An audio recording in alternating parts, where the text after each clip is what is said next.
¿Ya está grabando?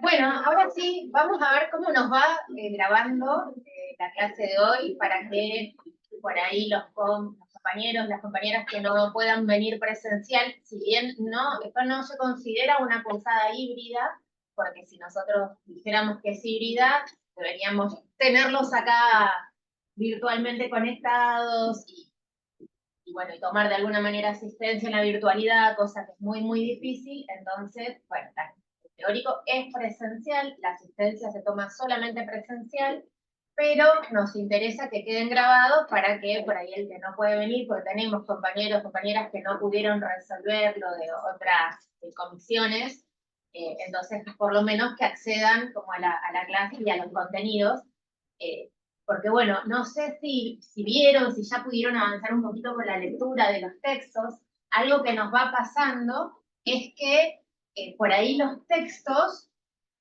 ningún texto está escrito para estudiantes de medicina de tercer año de Comahue y nos dice solamente lo que queremos escuchar.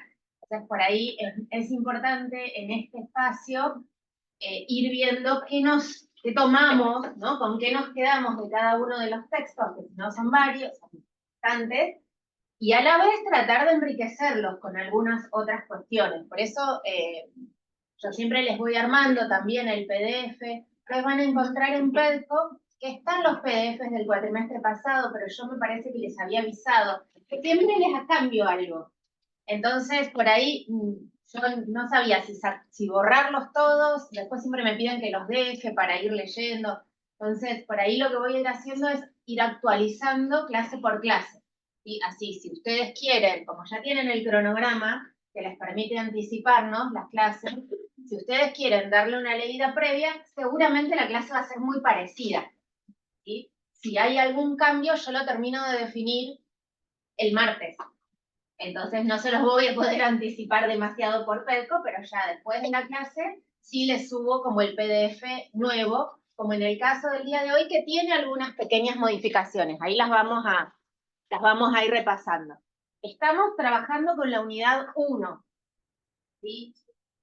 Recuerden lo que charlamos la semana pasada respecto de que esta es una unidad que de alguna manera sí repasa, recupera, nos trae los contenidos típicos de atención primaria, asumiendo nosotros que muchas de estas cosas ustedes ya las vieron en APS1, por eso las vamos a ver así tan rápido. Nos queda una semana más y ya tenemos el parcial. No sé si se dieron cuenta. Así que, así, yo lo iba a poner la siguiente semana, pero nos tocaba 21 de septiembre. Y dije, no les puedo poner un parcial el día del estudiante. No, ya era como demasiado. Entonces, si lo poníamos la siguiente semana, nos atrasaba un montón el inicio de prácticas. Por eso nos quedó ahí como tan apretadito, así que bueno, requiere que ustedes ahora como que aceleren en la lectura y nosotros también acá trabajando con este repaso y ampliación de lo que ya han visto entonces en APS1.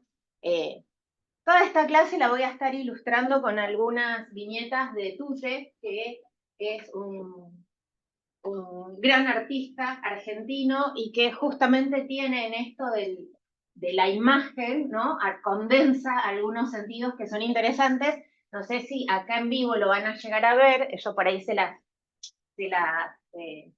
anticipo, les resalto algunas, por qué las fuimos incorporando, porque no son solo ilustraciones, ¿no? La idea es que sea parte del mensaje.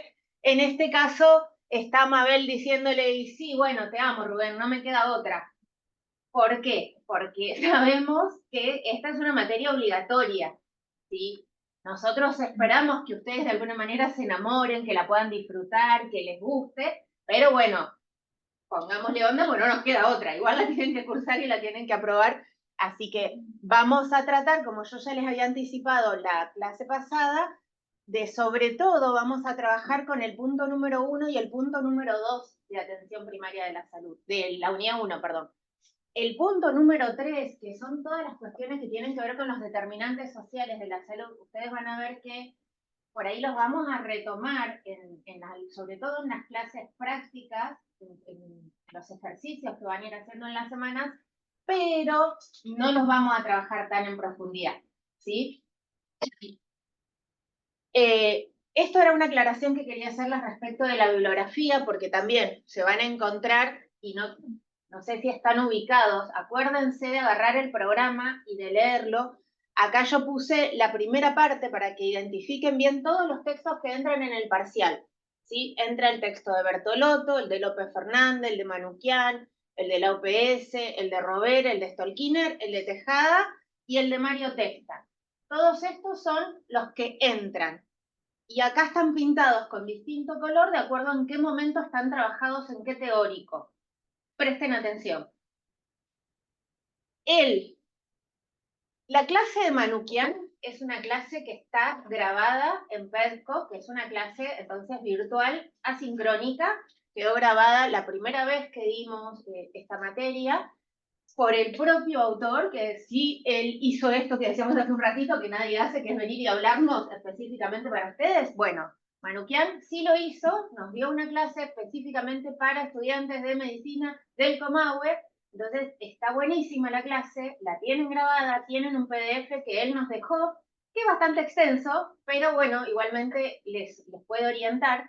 Y presten mucha atención que lo que entra para el parcial es solamente de la página 40 a la 69, que es el capítulo que se llama Algunos conceptos importantes, ¿sí? ¿Por qué les aclaro esto? Porque nos ha pasado de compañeros o compañeras que se leyeron todo el libro. Si lo quieren leer, por supuesto que nunca sobra el conocimiento, pero estudien específicamente para el parcial lo que entra en ese capítulo, ¿está bien? Después, hay otra clase más que también la tienen grabada en Pedco, que es una clase mía, que creo que también la di en el 2022, y que hago una presentación bastante torpe, porque piensen que era la primera vez que dábamos la materia, entonces hago una presentación medio fea, pero bueno, tampoco la quiero borrar, es parte ya de nuestra historia, del texto de Mario Testa y el de Bertolotto. Ustedes tuvieron otra clase de Mario Testa que fue la semana pasada con la profe Valeria Albardonedo. Entonces, la verdad que esa clase estuvo mejor, que es en vivo y demás, pero como no la pudimos grabar, para los compas que están escuchando, digamos, si no pudieron venir y no tuvieron la oportunidad de escucharla, la profe Valeria, bueno, la tienen de todas maneras ahí grabada, ¿sí? Y el texto de Bertolotto, si bien yo voy a tratar de que lo trabajemos la semana que viene, todavía nos queda una semana de clase, lo voy a dejar como para lo último, porque también lo tienen grabado. De última, si no llegamos a trabajarlo acá presencialmente, ustedes vayan aprovechando esas clases que ya tenemos, ¿sí? De todas maneras, es un artículo, el de Analía Bertolotto, es un artículo muy importante para el parcial, muy importante para el parcial, pero no es difícil la lectura, ¿sí? Es como de amena, no es como por ahí el de Testa, que nosotros nos damos cuenta que tiene como su complejidad para entenderlo y por eso lo trabajamos tanto. Hay algunos artículos como el de Bertolotto, con el de Alicia Stolkiner y con el de Mario Rovere nos pasa lo mismo. Son autores que escriben como si estuvieran hablando.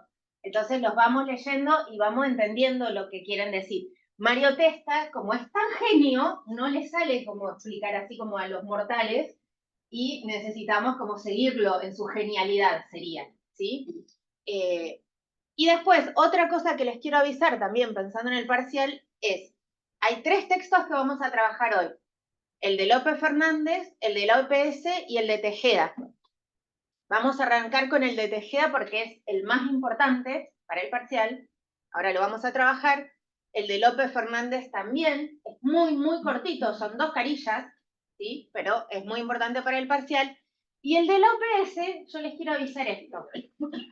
¿Cómo? Es re largo. Una es re largo, otra es re feo, otra, siempre digo que lo quiero sacar porque a mí no me gusta, pero bueno, todavía lo tenemos como parte de la bibliografía obligatoria, pero no se enrosquen con ese texto, ¿sí? Yo ahora les voy a decir qué de ese texto, porque si no es larguísimo, pero fundamentalmente lo más importante, lo que queremos que sí recuperen y que está en las diapos, en este PDF, tiene que ver con los fundamentos de por qué, cuál es la idea de por qué sería necesario renovar la APS. Después, dice un millón de cosas más y es como medio aburrido, entonces, nada, eso. Les hago una pregunta en esta instancia. ¿Por qué quedaron ordenadas así la bibliografía y están tan pintadas de colores y qué sé yo? ¿Por qué no puse primero los que ya vimos, después lo que vamos a ver hoy y después los que quedan pendientes? ¿De complicada nomás? ¿Orden de prioridad? No.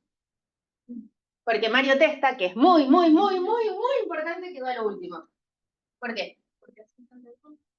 ¿Y por qué está así en Pedco? ¿Y por qué está en orden alfabético? La manera en la que se debe la bibliografía. Exactamente. Y eso es una pavada, entre comillas, muy importante, porque tiene que ver con ubicarnos en esta situación de estar participando de la comunidad científica, ¿sí? Como estudiantes, como docentes. Esto es parte del lenguaje de la comunidad científica. Tenemos una manera de referenciar a los autores, de ordenar las referencias bibliográficas, y esto es lo que les vamos a pedir en los trabajos, que también es parte de lo que ustedes tienen que hacer, ¿sí? Cada vez que utilicen un concepto que hayan aprendido de la lectura de alguno de estos autores, por ejemplo, que estén hablando de la diferencia entre la atención primaria o primitiva, primero, tienen que explicar en el texto, tienen que decir, avisar, que eso lo aprendieron de Mario Testa, aunque no estén citando textual, ¿sí? Pero si hablan de este concepto, tienen que poner, después de que lo desarrollan con sus palabras, Testa, 2004, ¿sí? Y entonces, como lo usaron como parte de sus fundamentos en el texto, por ejemplo, lo pueden usar en el trabajo, en la parte de la fundamentación, entonces, al final, en las referencias bibliográficas, tiene que aparecer Testa en la T, sería. No importa en qué momento del texto haya aparecido, si primero, si segundo, si tercero. Esas son las reglas, las normas APA. Y diferencia entonces entre una cita textual, que las podemos usar en el trabajo, pero las vamos a usar poquito, ¿sí? Solamente vamos a hacer una cita textual con las palabras del autor, tal cual como dice Testa, cuando eso que dice el autor lo dice tan hermosamente que no lo podemos decir con nuestras palabras. Si yo no lo puedo decir más hermoso y más contundente y más claro que el autor, lo puedo citar. Pero no pueden estar un trabajo de elaboración propia lleno de citas. No, no puedo decir, igual como dice Bertolotto, como dice Testa, como dice, bueno, ¿qué dicen ustedes? Sería, ¿no? Entonces, el trabajo que vieron que ya tienen la consigna, ¿sí? Es un trabajo de articulación entre las prácticas y la teoría. La manera de ver esa articulación teórica es así. Van a tener que ir haciendo o citas textuales, muy poquitas, o referencias, articulando algunos conceptos, y en cualquiera de los dos casos, al final, la referencia bibliográfica es así. ¿Está? Bueno. Esto entonces para que vean que todos los textos que entran para el parcial o en alguna clase virtual o en alguna clase presencial están trabajados. ¿Qué pasa con las fichas de cátedra? Creo que esto ya se los dije la semana pasada. No van a encontrar guías de lectura, pero de alguna manera las clases mismas y los PDF de las clases orientan un poco esa lectura, ¿sí? Pero ojalá que ustedes se enganchen, se enamoren y lean por fuera de lo que nosotros estamos orientándolos y puedan hacer una lectura un poco más amplia. Vamos a arrancar entonces con el primer texto de la clase de hoy, que es un texto, ¿lo vieron en APS 1? Porque me parece, cuando yo preparé el programa no lo tenían, pero me parece que después lo incorporaron. Así que no sé si ustedes son de la corte que ya lo tuvo o no, porque ahora creo que sí. No. Son fichas de cátedra. Pero igual me suena haberlo leído. Estaba en un anexo, me parece. Ah, puede ser que en algún anexo. Tiene la ficha de cátedra, pero después te ponen por los anexos, bibliografía. Ah, bien. Bueno, y alguno por ahí le dio interés. Este es un texto bastante cortito, que a mí me parece muy interesante, sumamente rico. ¿Por qué? Porque habla don David, ¿no? David Tejeda, que en primera persona es uno de los organizadores de la famosa conferencia del Mata. ¿Sí? Y 40 años después de la conferencia, ya a los 25 años también había dicho cosas muy parecidas, porque hay un artículo que es así, a 25 años, y después está este que es a los 40 años, y más o menos los dos dicen lo mismo. Pero bueno, como el que es más reciente es el de 40 años, elegí este para que trabajemos. Pero lo que me parece muy interesante es primero esto, que trae la palabra del autor, alguien que estuvo ahí, que estuvo en la previa, que estuvo organizando la conferencia, que estuvo ese día, que es parte de los autores que hacen esta famosa conferencia, la famosa declaración, y que hace una crítica, una lectura crítica de este tiempo y de cómo se implementó. ¿Sí? Entonces me parece sumamente interesante para que lo podamos repasar.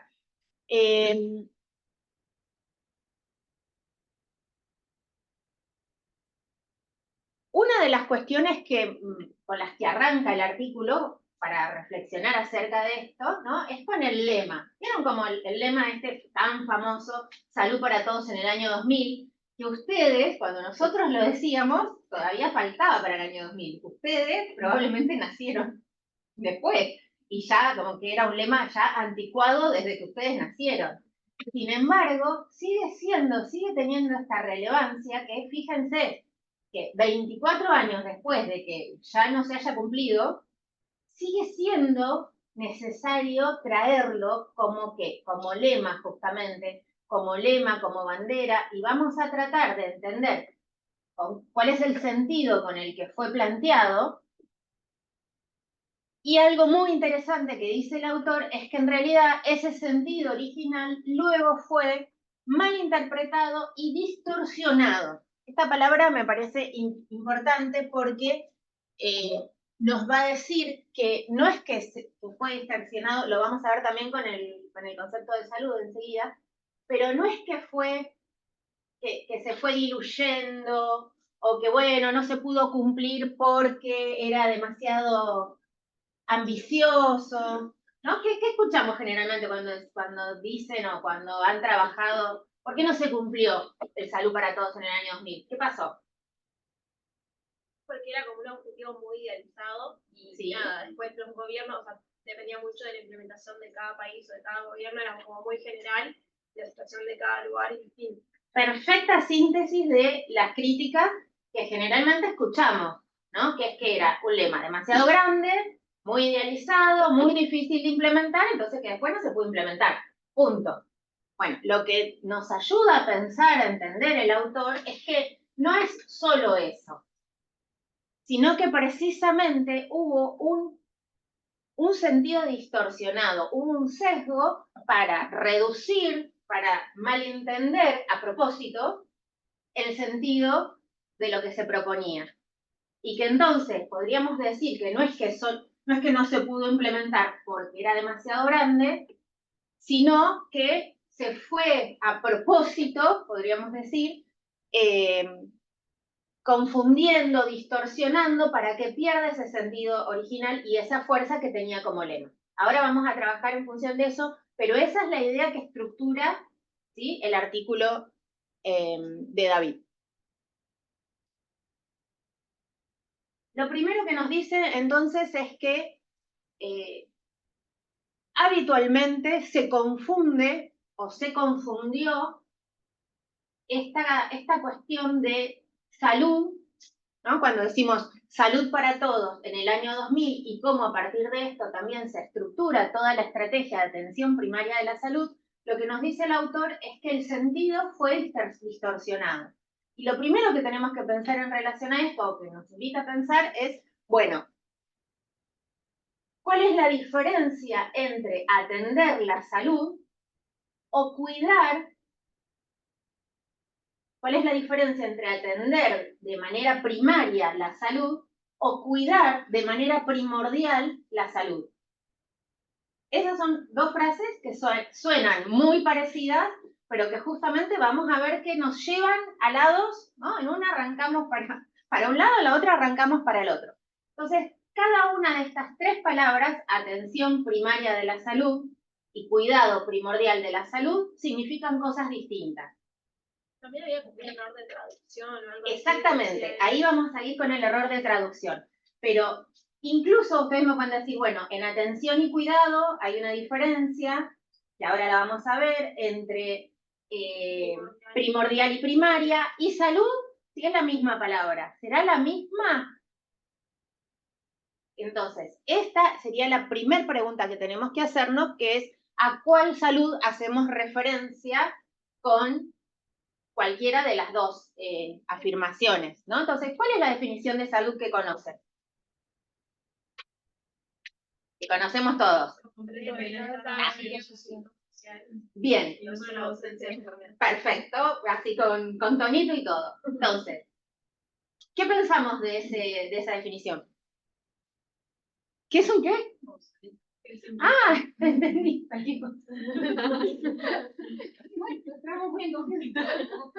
Es obsoleta. ¿Por qué es obsoleta?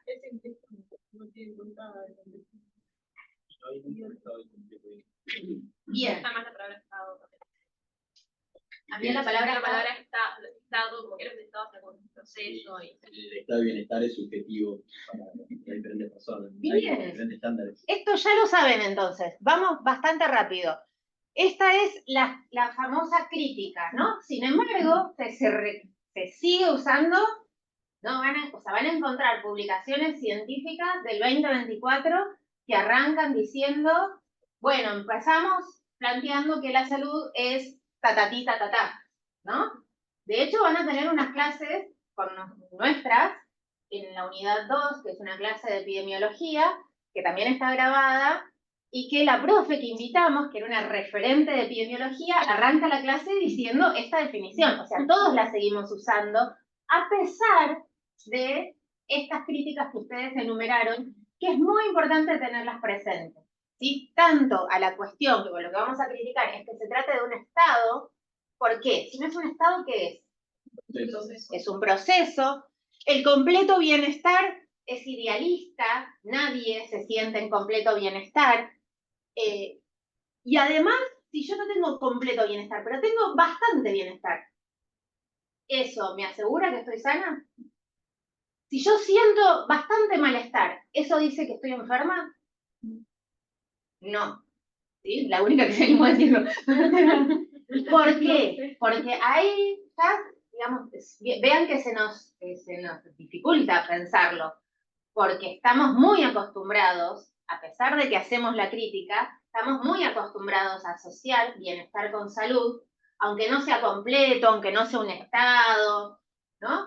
Aunque no sea, pero tendemos a pensar, si yo le pregunto le preguntamos a nuestras vecinas, mi mamá, como digo siempre, mi mamá, mi tía, ¿qué es para vos la salud? ¿Qué nos va a decir? No estar enfermo, sentirme bien, no sentirme mal. Entonces, claramente seguimos asociando el bienestar con la salud y el malestar con la enfermedad. Aunque conceptualmente podemos llegar a criticar por idealista, por estático, por ahistórico esta definición, sigue trayendo, y la seguimos usando, y nos sigue trayendo esta dicotomía. Algo que es muy interesante en este sentido es las veces que el malestar, al revés, es un indicador de salud. ¿Se imaginan algún ejemplo? ¿Un dolor? Perdona, Sí. No, un ejemplo en donde el malestar indique salud. Hay veces, se me viene a la mente que hay tratamientos que cuando vos tenés determinados síntomas, es que está bien, es normal que te ocurra eso, pero es porque se está sanando. Bien. Se me ocurre, no sé, el intestino. También el dolor que hizo ella, o sea, el dolor te causa malestar, pero es un proceso fisiológico justamente, o sea, que evita que tus vías nerviosas están internet y te alerta de algún estímulo que te anima. Bien, perfecto.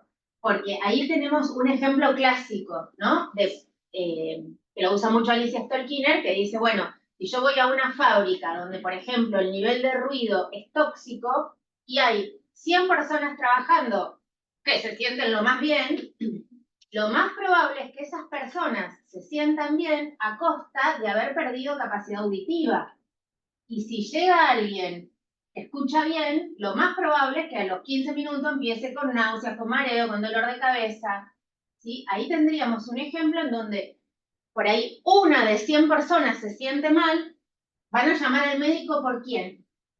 Por esa persona que está mal, que está descompuesta, que le duele la cabeza, que está vomitando, y Es la única sana en realidad. en realidad es un malestar que muestra, ¿no?, que no ha perdido una capacidad auditiva. Este ejemplo, que parece una tontería, es muy importante, sobre todo, bueno, como en la práctica, ¿no? No quedarnos con el hecho de decir, bueno, pero si los otros 99 están bien, no es nada, no tiene nada que ver la fábrica. Porque si tuviera algo que ver la fábrica, seguro que los otros 99 también estarían enfermos, ¿no? Tendemos a pensar esto como por descarte, y en realidad ahí tenemos un ejemplo clásico para ver, que después seguramente lo vamos a retomar en epidemiología, pero para ver que eso, que muchas veces ni siquiera el completo bienestar, ni siquiera el bienestar podemos, ¿no? Que eso también hay que discutirlo, esta cuestión de asociar el bienestar con la salud. Pero, ¿todos sabían esto de la crítica al concepto este? ¿Dónde lo vieron? Muy bien. Sí. Y vamos a hacer una cosa. ¿Eso que hicimos es una mirada crítica? Y no, porque leímos la crítica de alguien más. Buen punto, pero eso que leímos de otro, que nos ayudó a pensar y que ahora decimos, bueno, no, una vez que leímos a otro, cuando volvemos a la definición, como que nos sale estar de acuerdo, ¿no? Decimos, sí, tienen razón, la verdad que la salud no es un estado, no es completo bienestar. Para mí sí, porque podemos respetar perfectamente. Bien, Analizamos desde Argumentos para explicar y mediar. bien. Tenemos ahora como argumentos que los podemos hacer propios, entonces incorporamos esa mirada crítica. Ahora, cuando nosotros hablamos de mirada crítica, incluso con argumentos para refutar, la crítica tiene un doble movimiento, que es comprender y criticar. No solamente criticar. Entonces, lo que yo les propongo pensar acá es que nos está faltando en eso que hicimos, en este recorte que hicimos recién, en este casi juego que hicimos recién, nos está faltando la mirada comprensiva, que sería recuperar en el mismo movimiento cuál es el aporte de esa definición y cuál es el sentido que tuvo en el contexto en el que fue producida. Y aparte que ¿no? Por ejemplo, psicosocial, como que está bueno porque deja de hablar solamente de un cuerpo y agrega como otros aspectos de la salud que son importantes. Perfecto. Nos aporta esa parte que dice no solo ausencia de enfermedad, por un lado está buena, por otro lado también nos aporta a romper la lectura solamente biológica de la enfermedad, porque trae estos elementos que no era común escucharlos, entonces eso es un aporte. ¿Y algo más se les ocurre? ¿O han leído o se acuerdan de APS? El hecho de que haya en sí una definición que al menos eso tenga esa amplitud de lo que hizo el Seguro Social, ayuda a que se genere un consenso al momento de evaluar a una persona sana o enferma, que sí, podemos tener ciertos deslices por estas críticas que hemos hecho, pero ya al tener una definición genera un consenso al menos para poder tener. Sí, pero. Sí, pero. Vamos a ver que efectivamente estoy de acuerdo con que tener una definición genera algunos consensos, pero no es una definición que nos ayude a evaluar a una persona. No ayuda en realidad en la asistencia y no hace más fácil esa evaluación, en donde justamente el entender que la salud no es un estado, sino un proceso. Lo más difícil va a ser dónde pongo, cuándo me empiezo a pasar, ¿no? Hay un librito muy interesante que ustedes lo tienen en la bibliografía ampliatoria, si no me equivoco, que es un libro de Berlinger que se llama La enfermedad, y que justamente trae entre un montón de ejemplos, no me quiero quedar con eso, pero trae un ejemplo muy interesante y dice, si nosotros como médicos, ¿no? Si nosotros no nos ponemos de acuerdo, ni siquiera estamos tan seguros cuando alguien está vivo o muerto, ¿cómo esperamos que sea tan fácil diferenciar si alguien está sano y o si está enfermo? porque ni siquiera esto que podríamos decir, bueno, es el colmo. Y si vamos a un montón de casos, entramos en el terreno de la bioética, ¿sí? Pero no es tan claro cuándo alguien está vivo y cuándo está muerto. Bueno, justo hoy se cumplen 10 años de la muerte de Gustavo Cerati y es, ¿no? Precisamente una persona que estuvo en una situación que habilitó un montón de discusiones bioéticas acerca de si esos 4 años estuvo vivo o no, qué es la vida, cómo estuvo, ¿sí? Bueno, paréntesis, seguimos un poquito más. Entonces, no sé si no nos aporta la definición herramientas para la evaluación asistencial. En ese sentido no, pero sí nos da un consenso para entender alguna otra cosa. Algo muy importante respecto de la mirada comprensiva, y que por ahí no está saliendo acá, no sé si capaz que lo vieron y no lo estamos trayendo, pero que sí lo trae el artículo que ustedes van a leer, tiene que ver con esto de, bueno, ¿quién hizo esta definición y pensando en qué? Porque precisamente no es una definición que la hicieron un conjunto de médicos que se pusieron a estudiar teóricamente la diferencia entre la vida, la muerte, la salud, la enfermedad, lo normal, lo patológico. No es una definición que surge de una investigación científica, ¿no? ¿Quién da esta definición y en qué contexto surge? ¿Saben? Esta es una pregunta como fundamental si estamos haciendo una mirada crítica en salud. Porque decimos, una mirada crítica es comprensiva y crítica. Y lo comprensivo tiene que ver con esa reconstrucción histórica. ¿Quién lo dijo? ¿En qué contexto? ¿Por qué? ¿Con qué intereses? ¿Con quién estaba peleando? ¿Sí? Generalmente en la ciencia tenemos, esa es otra, así como discutimos con que salud y enfermedad, bienestar y malestar, otra idea con la que tenemos que tratar de discutir es con la idea de que la ciencia es objetiva. ¿Sí? Muchas veces los avances de la ciencia y muchas de nuestras producciones tienen más que ver con discusiones. Entonces esa es una pregunta interesante. ¿Con quién estaba discutiendo este autor?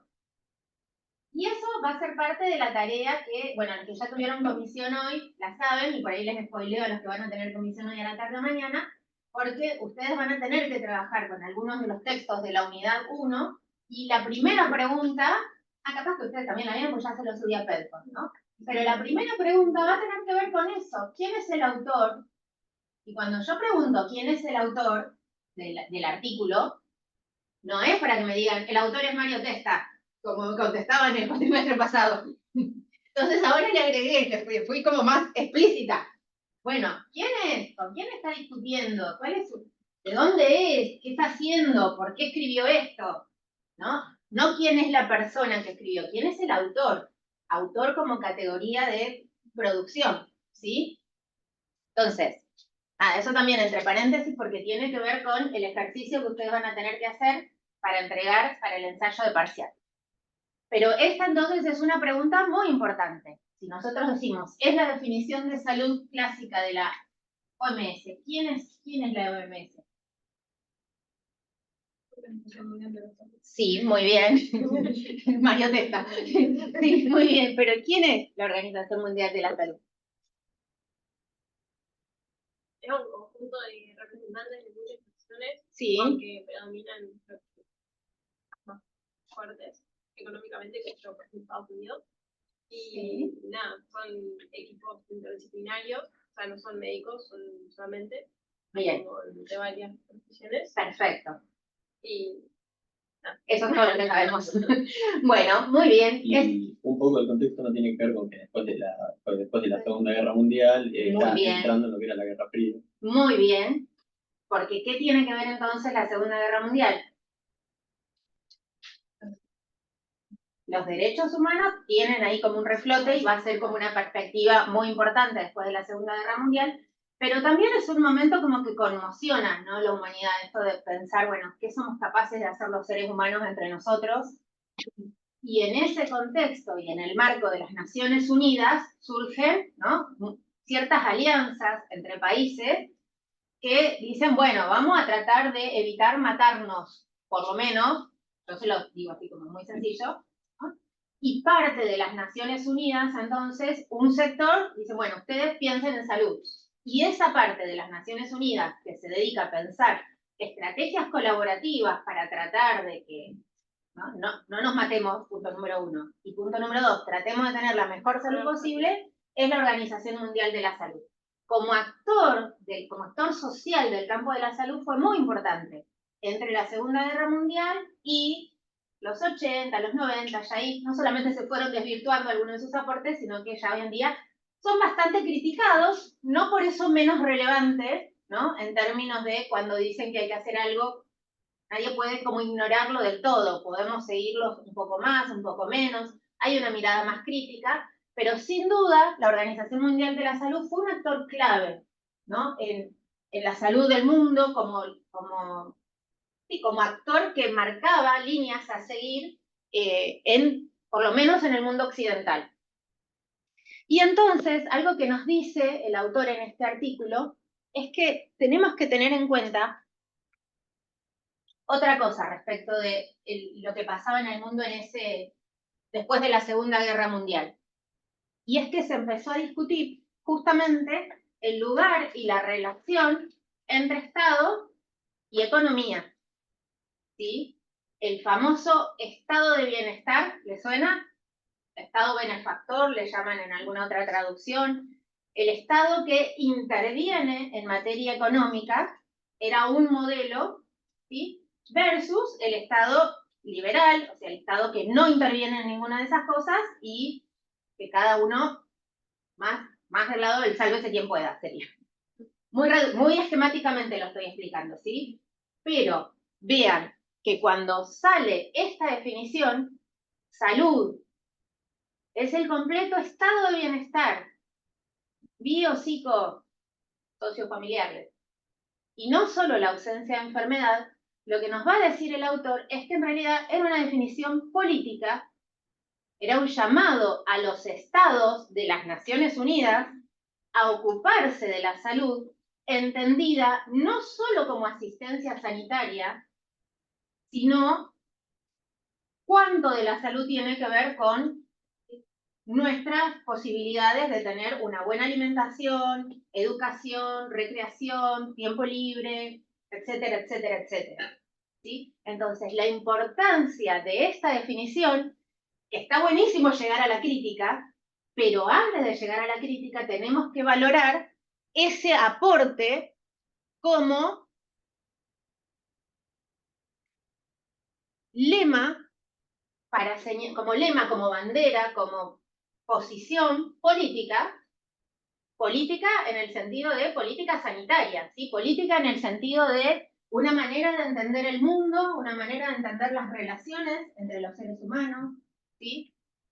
Y de señalar entonces la función del Estado en el cuidado colectivo de la salud. Esto va a ser absolutamente importante y también nos aporta en este sentido el hecho de que la salud no sería algo solamente individual, sino una responsabilidad de los estados en el completo bienestar, y acá sí, aunque sea idealista, debería estar apuntado al completo bienestar, en el sentido de no solo asistencia sanitaria. ¿Me siguieron hasta acá? Bien, entonces, si hacemos las dos cosas, si reconocemos este aporte y además recuperamos las críticas, estamos haciendo la mirada crítica, que es la que les pedimos que hagan ustedes.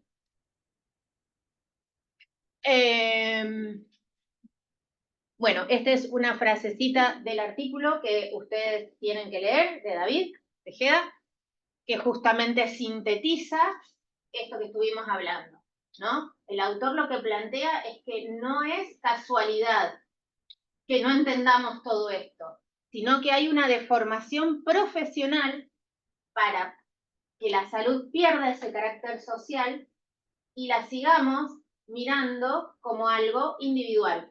Porque incluso cuando decimos completo estado de bienestar biopsico social, lo social queda ahí como medio enganchado y lo seguimos pensando en términos de una persona. que esa persona tenga bien su biología, que esa persona tenga bien su salud mental, que tenga buenas relaciones sociales, y hasta ahí, ¿no? Hasta ahí nos llega como esta definición. Pero lo que recuerda el autor es que en el contexto de su producción como posicionamiento entonces político, apuntaba a que entendamos esta otra concepción, la salud como un proceso social mucho más complejo, en donde todos los sectores del Estado, ¿se acuerdan la definición de sector salud? Esto va a ser muy importante porque vieron que trabajamos con la definición de salud como sistema de salud. Yo hablo mucho del campo de la salud y acá estamos hablando de sector salud. ¿Suena lo mismo? ¿Es lo mismo? ¿Cuáles son las diferencias? Bueno, tarea para la casa, pero son bien diferentes. Cuando hablamos de sector salud, es como decir sector educación, justicia, ¿sí? Salud es uno de los sectores que estructuran la sociedad, por así decir, ¿sí? El sistema de salud, lo van a ver con Manoukian, tiene que ver con un conjunto de prácticas e instituciones formales y no formales en salud. Dentro del sistema de salud van a estar el sistema prestador de atención o prestador de asistencia sanitaria, ¿sí?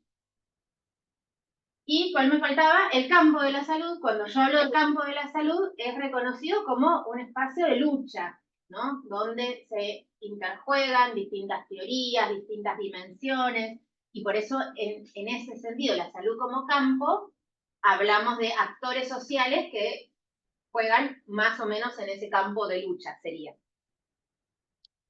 Bueno, vamos a avanzar un poquito más. ¿Cómo estamos con el horario? ¿Qué hora es? 11:30, ¿y la clase esa está? Ah, estamos súper bien. Impresionante. Bueno, me tiene mal el calor. A ustedes también, ¿no? Bueno, como que... Bueno. No hay ventanas, eso es malísimo. Bueno, volvamos entonces a la definición, a los otros términos. Habíamos dicho que salud, ¿no? Íbamos a criticar o íbamos a ver cuál es la definición de salud que entendemos. Y ahora vamos a hacer algo parecido con las otras dos palabras, ¿no? Que efectivamente, si las buscamos, yo lo hice porque dije, ¿será tan así? Bueno, es cuando lo pasamos del inglés al castellano, ¿no? ¿Vieron? ¿Lo hicieron?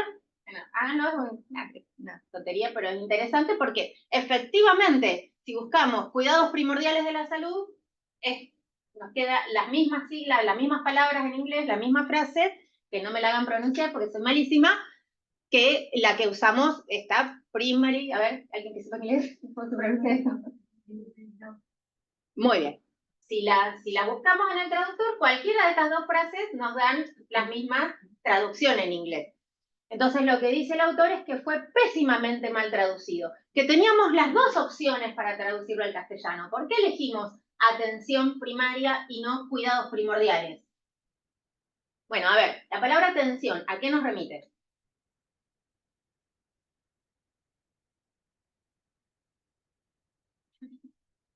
¿Es lo mismo que cuidado? No.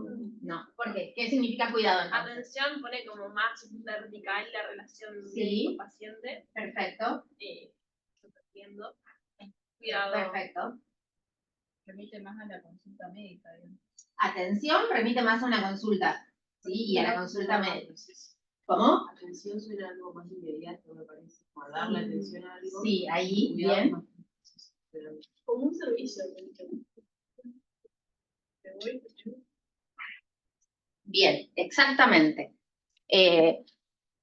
Acá lo que subraya el autor es esto de la relación verticalista, ¿sí? En esta relación, en la simetría que queda entre quien da atención y quien la recibe, que en realidad cuando yo estaba leyendo esto digo, bueno, pero cuidado, ¿no nos pasa lo mismo si yo cuido de alguien? ¿No se da también esta relación asimétrica? Y en realidad... Un poco más, pero es muy usado también en ámbito familiar, o sea, como cuidas a tus hijos, cuidas a tus papás, cuidas... Bien, está menos captada por el sentido profesional del brindar atención o dar atención, y a la vez, acá me fui a buscar, hay un artículo muy interesante, que se los iba a poner en la bibliografía, pero no lo hice por ahí, no me maten, que es, que sí se las puedo dejar en la bibliografía optativa porque es un texto que justamente se llama Del proceso salud, enfermedad, atención al proceso salud, enfermedad, cuidado.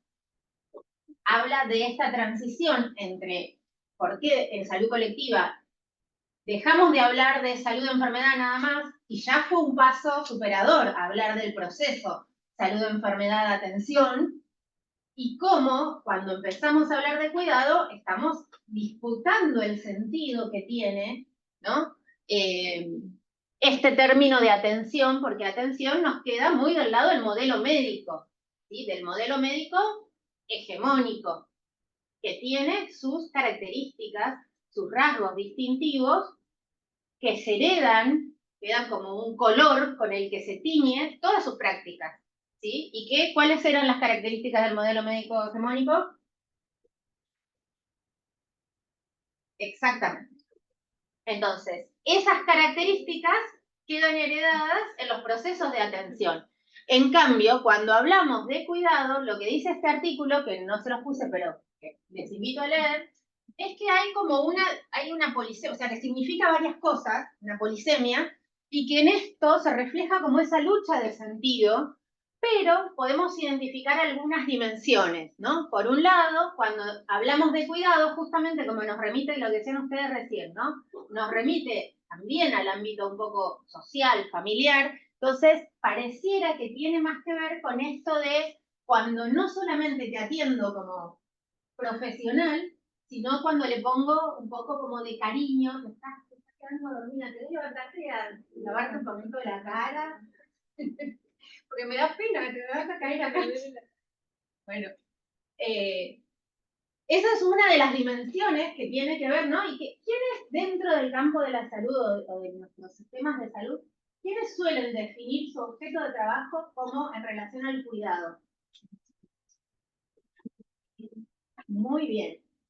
No se los relaciona, ellos construyen, ¿no? Su identidad profesional está construida en relación al objeto de cuidado como parte de cómo definen su práctica, ¿sí? Pero fíjense que nos remite entonces un poco como a esta cosa de lo pareciera lo afectivo. Por otro lado, también nos remite a las prácticas no formales, ¿no? Se puede cuidar en la familia, se puede cuidar a un amigo.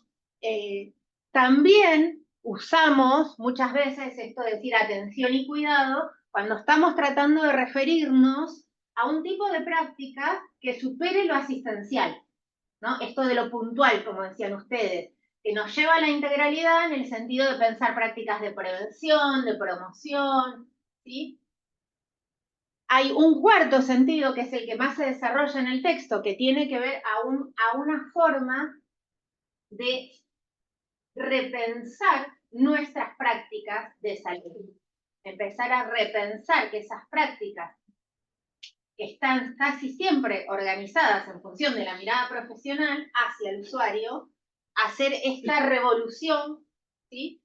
Para poder centrarlas en las personas usuarias y qué es lo que sucede en los procesos, entonces, de atención-cuidado, cuando esas prácticas toman, ¿no? Ponen, se centran en las personas usuarias. Y ahí hay un montón de cosas que cambian en aspectos de gestión, de organización, de tarea, sobre todo porque le discute al modelo médico hegemónico con todas estas características que dijimos que tiene y que traduce en todo su hacer. La quinta dimensión que menciona el artículo tiene que ver con que, bueno, que muchas veces la usamos como si fuera lo mismo, pero esto es como el sentido común, ¿no? Y ahí nos confunde en el sentido de que hay algo que se pierde, ¿no? Hay algo de la riqueza del concepto de cuidado, que cuando nos vamos a conceptualizarlo, se pierde su riqueza si lo tratamos como si fuera un sinónimo. ¿Qué les quiero subrayar respecto de esta discusión entonces entre la no casualidad de haber traducido atención primaria de la salud como atención y no cuidado?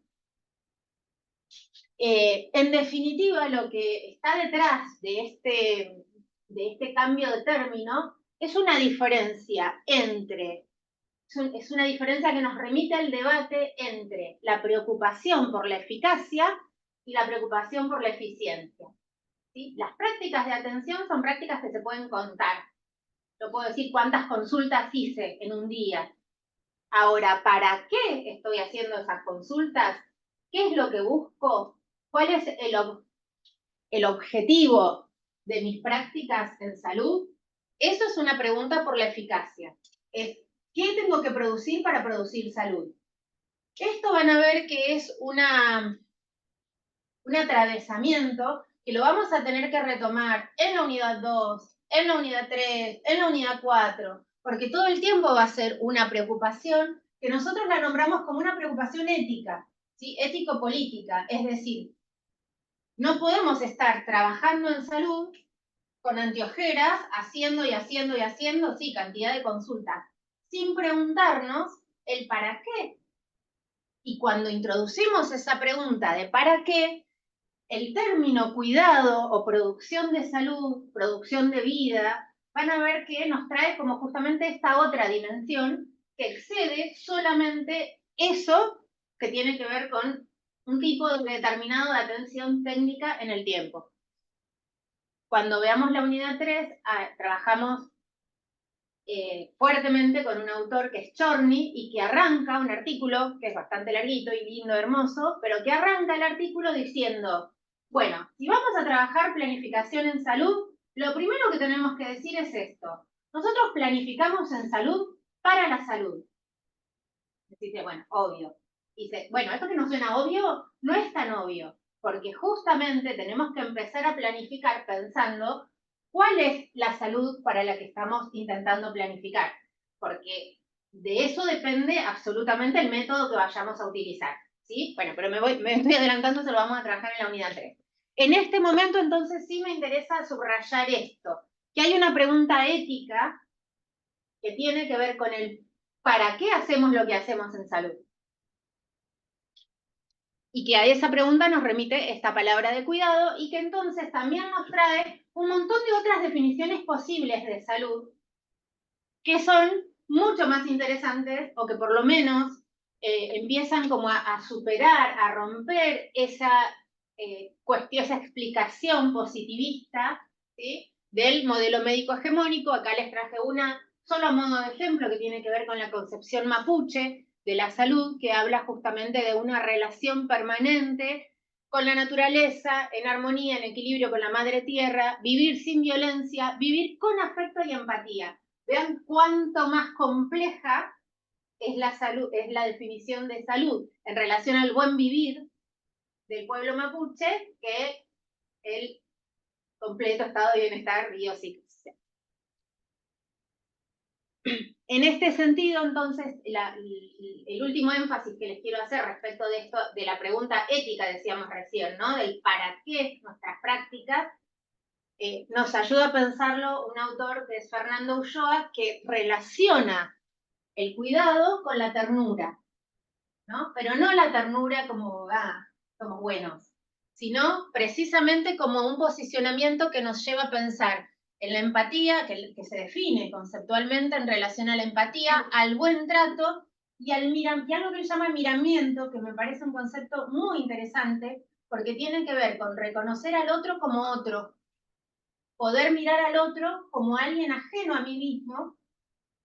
Y entonces es fuertemente ético porque vamos a ver que ninguna práctica de cuidado puede realizarse a condición de robarle la dignidad al otro.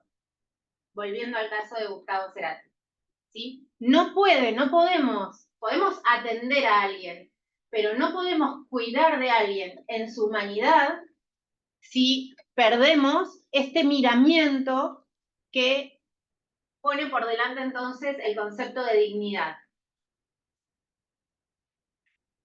Cada vez que nos encontramos en el campo de prácticas con lo que llamamos profesionales de la salud alienados, ¿vieron cuando dicen, bueno, están requemados, están alienados, no les importa nada? ¿Qué decimos de un médico o de una médica que atienden así?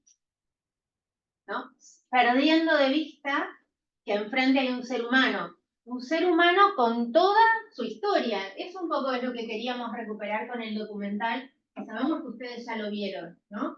Pero vieron esto de poner por delante la humanidad de ese que si no lo reducimos a paciente o incluso a objeto biológico de nuestras prácticas de atención, ¿sí? Entonces, qué importante que es poner por delante esta dimensión de la dignidad humana en el trato respetuoso de un otro. Bueno, ¿y qué pasa con primaria? Eso respecto de atención y cuidado. ¿Qué pasa con primaria y primordial? ¿Es lo mismo? No, primaria nos suena que después viene una mejor. Más adelante, acá de nuevo Tute nos permite como ver muy claramente la diferencia entre algo primario como básico, como elemental, versus la importancia fundamental a la que nos remite esta palabra. Bueno, finalmente en la última parte del artículo el autor reflexiona acerca, dice, bueno, si al final fue tan distorsionado, ¿sirvió de algo lo que hicimos? ¿Estuvo bien igual hacer una declaración o no? Se pregunta esto.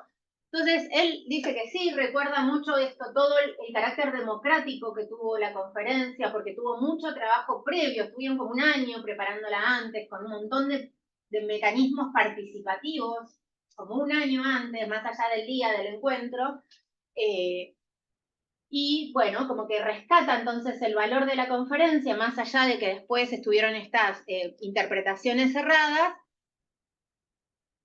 y justamente dice, bueno, ¿qué será? Que ya no tenemos, que ya no tiene sentido recordarla, recuperarla, ¿qué hacemos con todo eso que se produjo? Entonces se pregunta eso, bueno, en un momento, cuando hicimos estas declaraciones, tenía que ver con reconocer una situación que nos parecía absolutamente injusta, ¿no? Una situación de asimetrías, de pobreza, de gastos cerrados e injustos. Si esas condiciones están mejor, bueno, olvidémonos de esto. Entonces la pregunta es, ¿estamos mejor?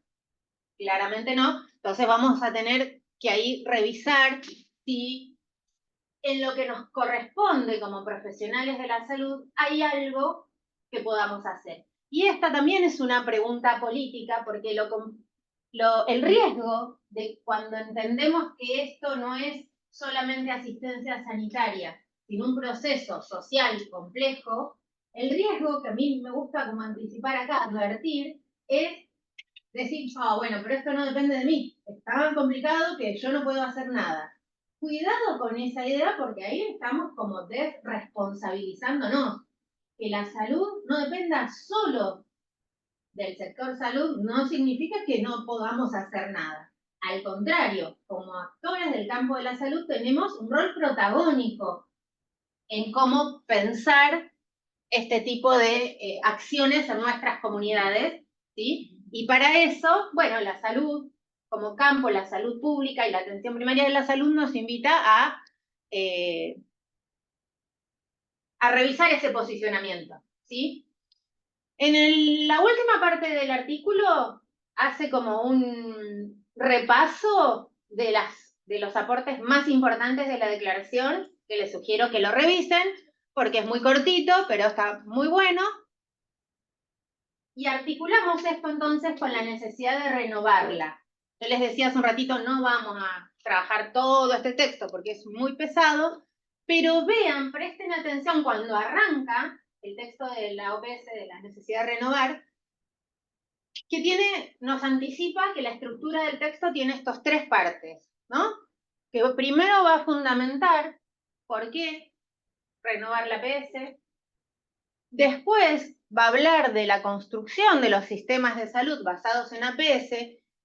Para eso hace como un repaso de los valores, de los principios, de los elementos. ¿Vieron todo eso que hace como a la flor, le digo yo, al esquema ese circular? Bueno. Y luego algunas cuestiones más prácticas en relación a el camino a seguir, por las lecciones aprendidas y por cómo seguimos.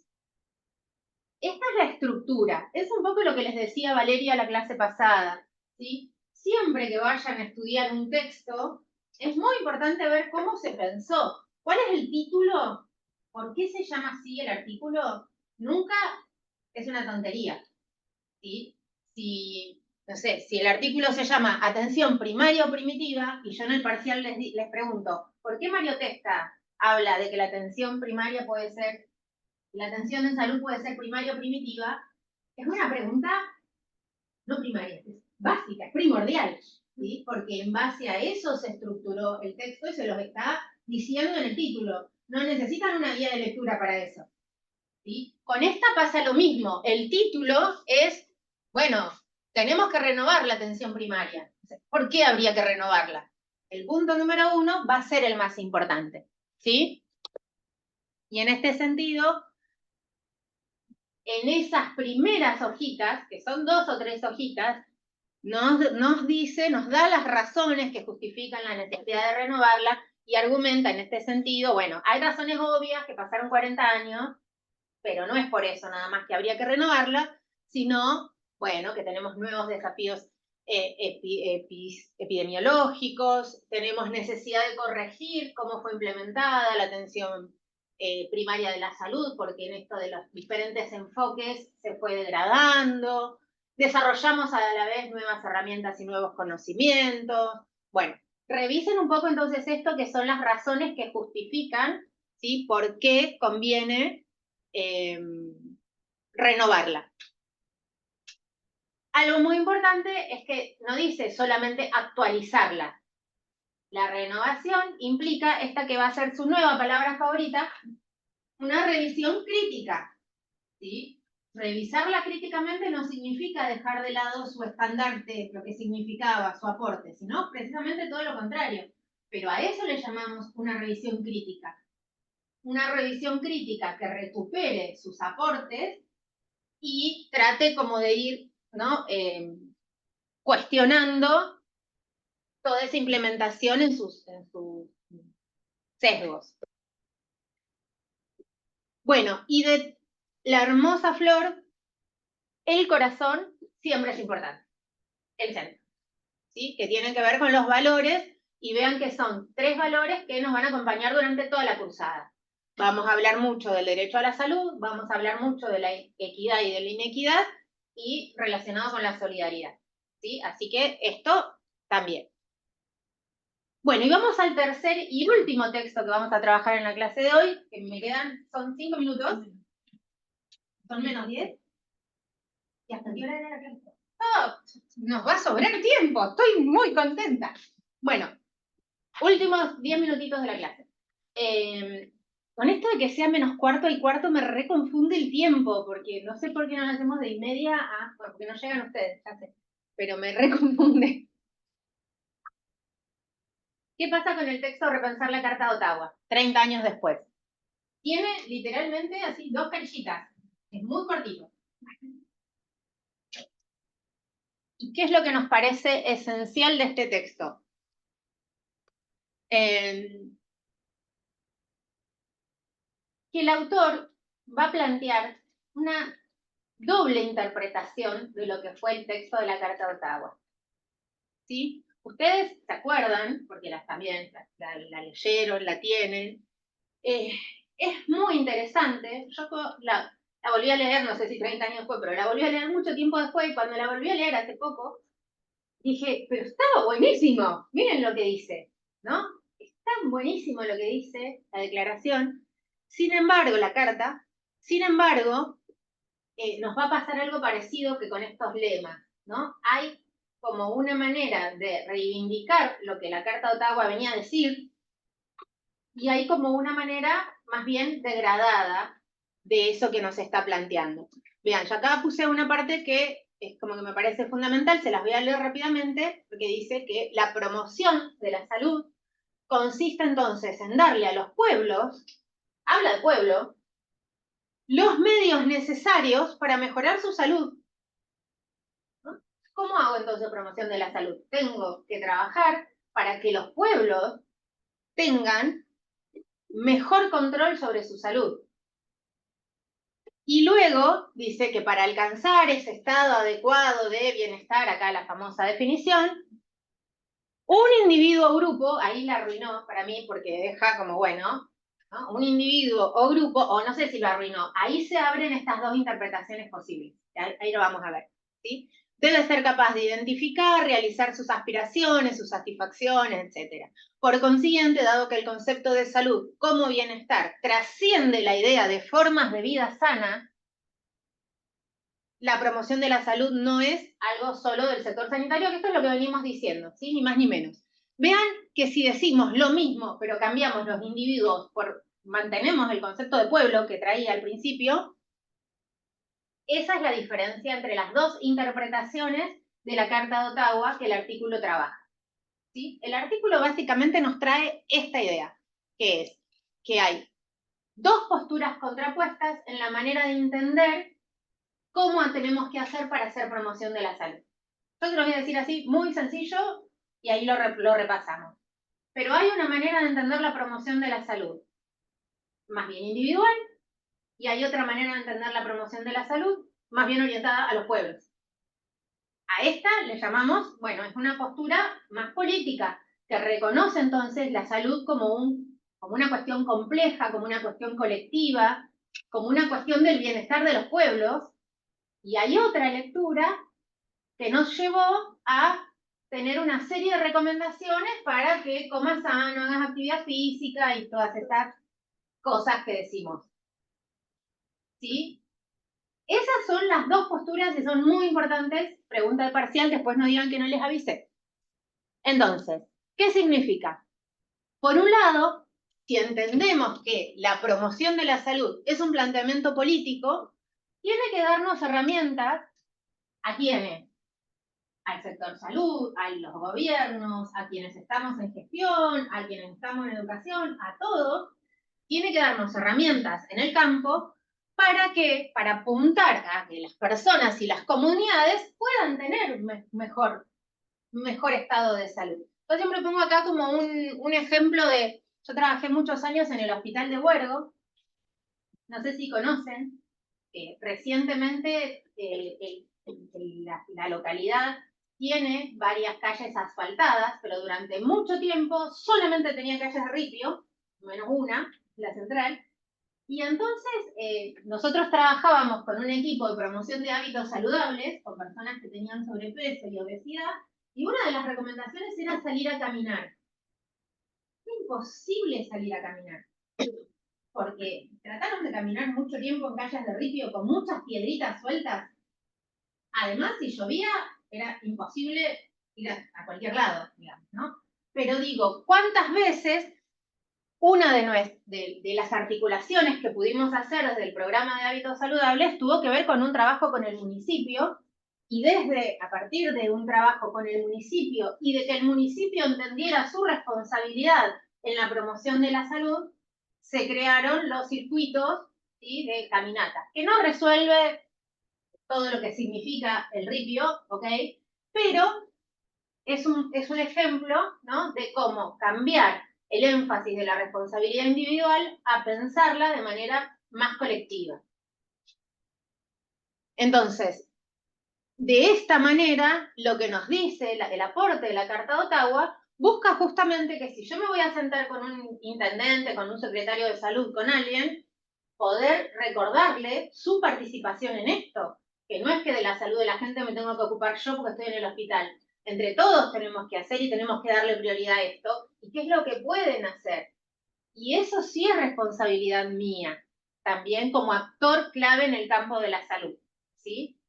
En cambio, esta otra lectura, más bien individualista, funcionalista, dicen acá en el texto, ¿no? Supone o se apoya en una idea de que los individuos tienen libertad para elegir su estilo de vida, ¿no? Y que entonces vos podés elegir, bueno, pero vos podés elegir comer sano, podés elegir salir a caminar, y eso, ¿es verdad?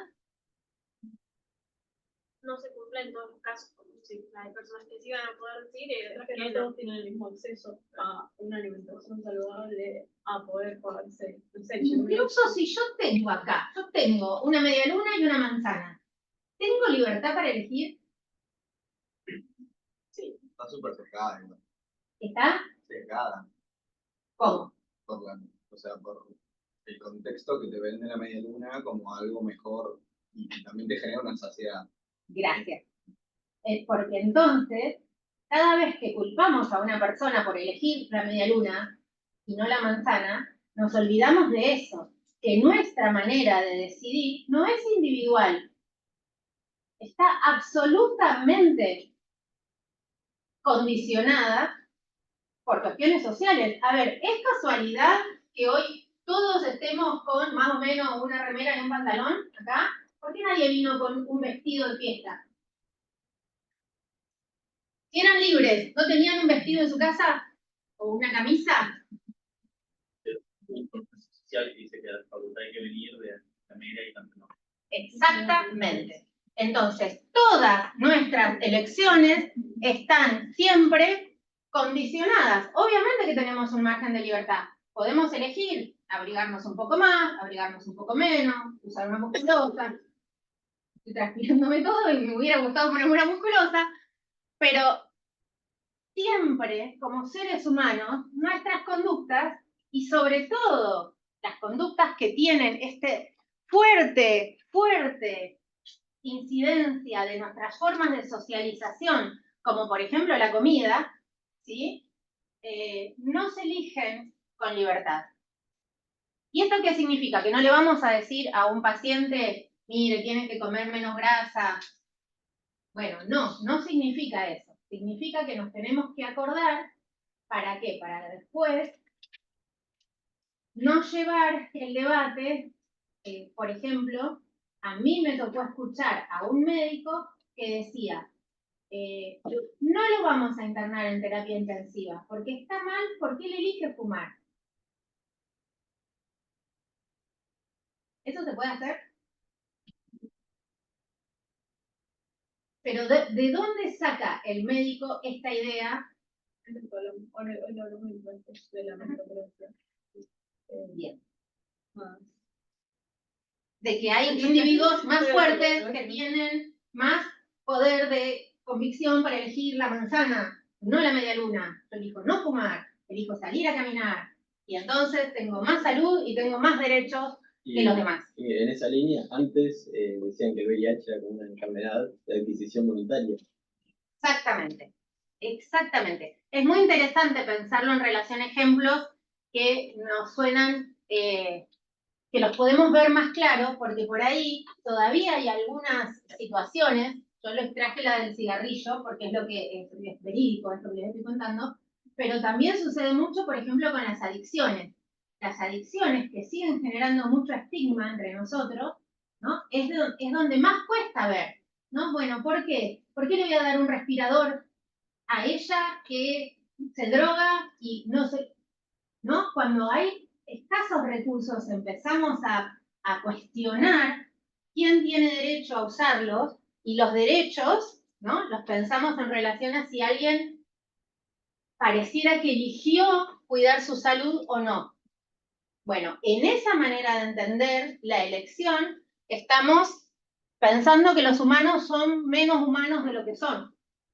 Estamos hablando de otra cosa que no es el ser humano.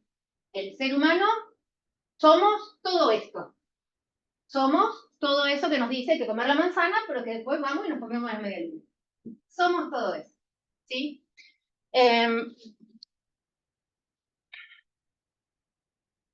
Bueno, estoy muy contenta de que me haya alcanzado el tiempo para todo esto y que podamos terminar con 5 minutitos para que completen, por favor, la asistencia del día de hoy. Si a alguien no le anda, acuérdese que lo puede hacer de manera manual. Manual, no, claro. Ah, sí, vamos a despedir a los que estaban ahí grabando. Qué calor, por Dios. Qué deshidratante.